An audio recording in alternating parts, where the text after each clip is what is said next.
Привет everyone! Today we are discussing Russian customs that are normal here but might seem unusual elsewhere. These aren't just small cultural differences, these are everyday Russian practices that stand up as unique when you compare it globally. I'm Natasha, and welcome to Natasha's Russia. In Russia, wearing outdoor shoes inside someone's house isn't just impolite, it's treated like a hygiene disaster. Every Russian home has a dedicated collection of tapochki. Refusing to wear them is a serious social mistake. Even in the most formal situations, expect to swap your designer shoes for house slippers at the door.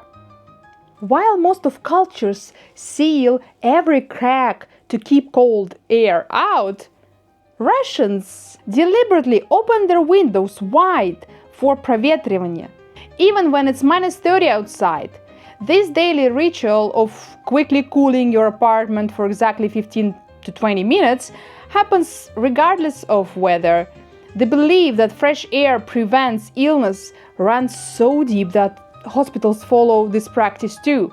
Patients bundled in blankets while windows are briefly opened in winter. When Russians are about to leave on a trip, everyone suddenly stops and sits in complete silence for a moment. Надо присесть на дорожку.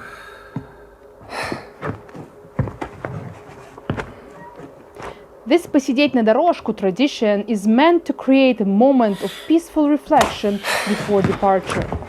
The silence is considered essential for safe journey, and people take it very seriously.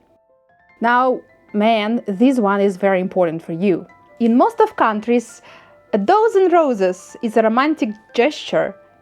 In Russia, it's essentially a death wish. Russians have strict rules about flower numbers. Even numbers are exclusively for funerals, while odd numbers are for the living. Hand someone 12 roses instead of 11 or 13, and you're basically wishing them death. This isn't just an old superstition.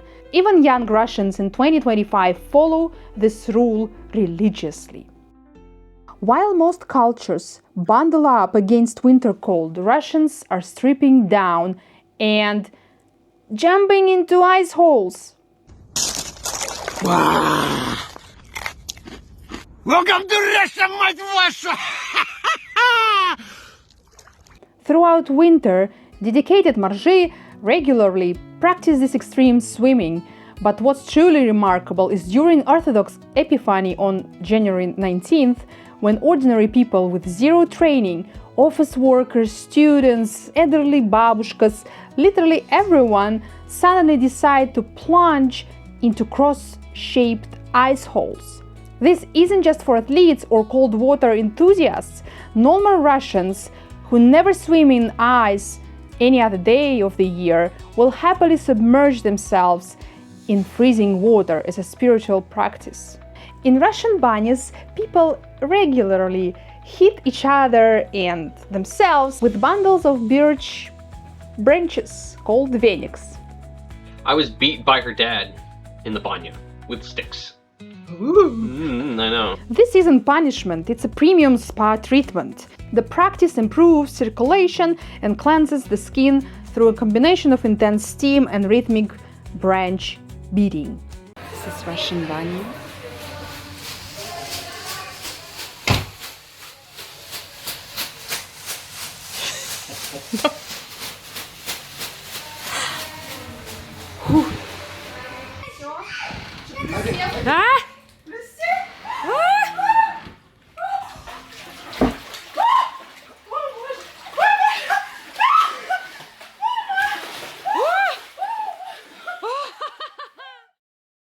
While most modern countries get their preserves from malls or stores, Russians transform their houses into preserving factories each summer and fall.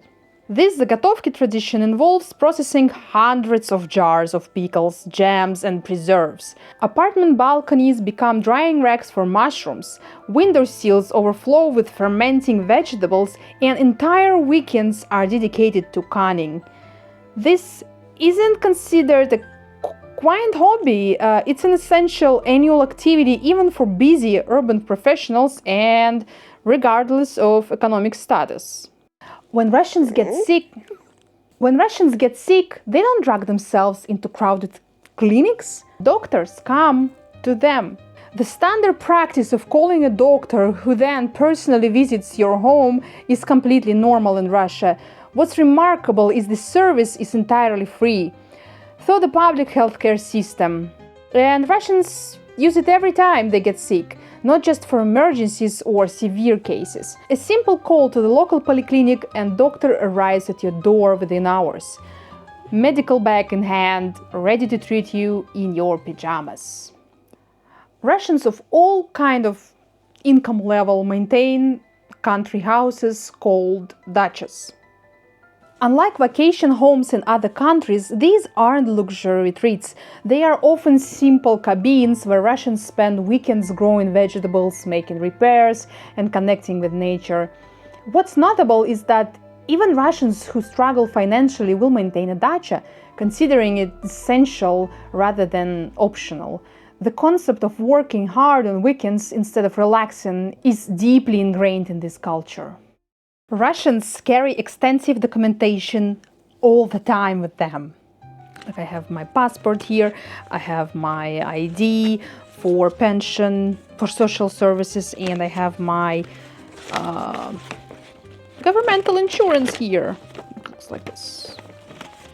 The internal passport system requires citizens to have official ID for virtually any transaction. Need to pick up a package? Show your passport. Buying train tickets? Passport. Returning an item to store? Passport. The idea of moving through a daily life without documents ready to present at any moment is unthinkable to Russians. While Christmas dominates winter celebrations in most of Christian-influenced countries, in Russia, New Year's Eve is the main event. The New Year celebration features the decorated tree, yolka, gift exchanges brought by Ded Moroz and his granddaughter Snegurочка, and elaborate family feasts that last until morning. Christmas is celebrated on the January 7th due to Orthodox calendar is different. And Christmas in Russia is primarily a religious holiday with less commercial emphasis. This complete reversal of holidays' importance is unique to our culture. Which of these Russian customs surprised you the most? Could you handle ice swimming, or would you stick to wearing tapochki? Let us know in the comments. Don't forget to like this video and subscribe for more unique cultural content. До свидания! Until the next time! And remember, if you're visiting Russia, bring only odd number of flowers. Waking up in Moscow, foggy morn. Red square echoing tales reborn. Mother Russia, cradles old and new. Natasha's vlog shows a splendid view from Ballet.